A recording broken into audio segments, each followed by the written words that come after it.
En ce mois d'août, coup de massue, le diagnostic tombe. Handicap, j'ai une sclérose en plaques. Qu'ai-je fait pour avoir un avenir si sombre? Frayeur. Des portes se ferment, je me retrouve seul. Hôpital, Dépendance. mariage, amitié, travail, Fauteuil roulant. famille.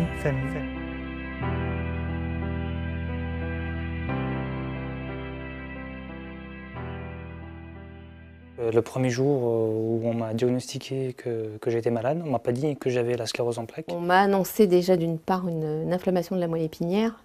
Donc inflammation de la moelle épinière, c'est pas très causant. On m'avait dit que j'avais une maladie inflammatoire.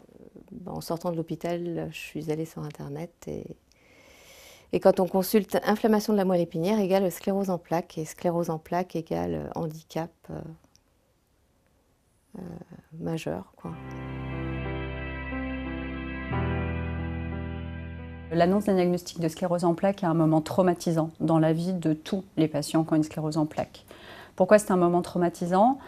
Parce que cette maladie est associée à l'image du handicap, à l'image du fauteuil roulant, puis également à des incertitudes sur l'avenir. Quand est-ce que va se produire la prochaine poussée? Est-ce que je vais être handicapée ou est-ce que je ne vais pas avoir de gènes dans ma vie future?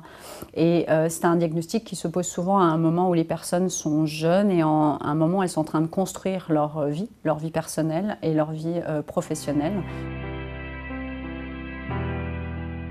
Sur Internet, on trouvait de tout, des gens qui disaient qu'ils étaient peu malades, d'autres disaient qu'ils étaient gravement malades. Je pense que d'aller sur Internet, c'est pas si bon que ça, parce que de la façon dont c'est répertorié, et ben quand on est jeune diagnostiqué, c'est très dur, parce qu'on voit que le pire, quoi, en fait, hein.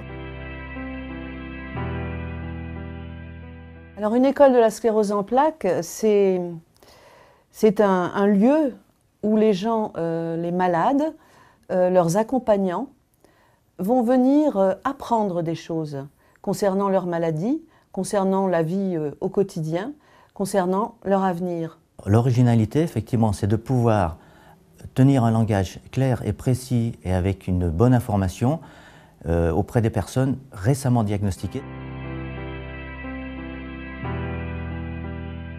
L'école de la sclérose en plaques, c'est vous offrir la possibilité de mieux comprendre et de mieux connaître votre maladie dans toutes ses dimensions afin de mieux vivre avec elle et de mieux vous battre contre elle. Les dimensions, c'est des dimensions psychologiques. Les dimensions psychologiques au moment de l'annonce du diagnostic, vivre également avec certains symptômes. C'est des dimensions physiques, comment vivre dans la vie quotidienne avec ces symptômes, des dimensions sociales, comment la maladie interagit avec mon couple, dans ma vie professionnelle, vis-à-vis de mes enfants par exemple, et également même des dimensions philosophiques, qu'est-ce que la maladie change dans ma conception de la vie, de l'avenir.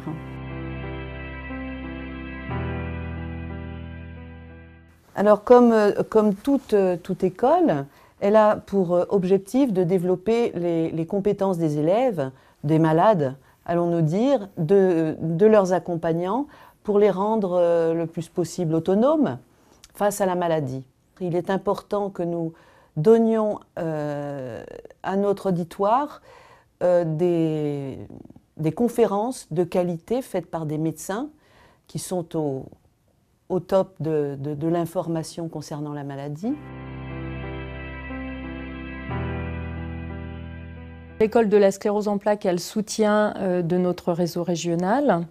L'idée de créer des réseaux dans toutes les régions de France, c'était surtout de permettre une harmonisation des prises en charge des patients porteurs de sclérose en plaques, de leur permettre d'avoir un accès à des prises en charge multidisciplinaires pour aborder tous les aspects correspondant à leurs symptômes.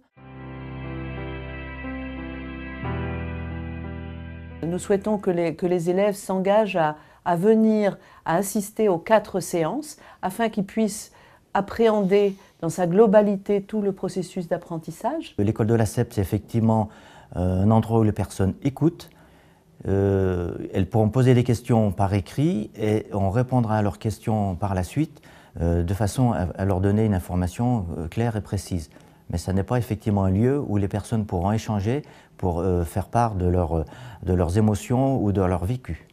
Toutes les questions qui se poseront par écrit pourront être retravaillées lors de la dernière séance qui sera en fait une table ronde regroupant médecins, psychologues, spécialistes techniques et qui à ce moment-là répondront aux questions qui se sont posées tout au long des séances. Peut-être que l'école ne vous apportera pas les réponses à toutes les questions que vous vous posez, mais son ambition est de vous rendre capable de trouver en vous des réponses à ces questions que vous vous poserez tout au long de votre vie. C'est pas parce qu'on est malade que la vie s'arrête, au contraire. C'est une nouvelle vie, elle est peut-être meilleure que celle qu'on aurait vécue si on n'était pas malade. Ça peut être un bon échange, oui, je pense. Il faut que ça avance. Is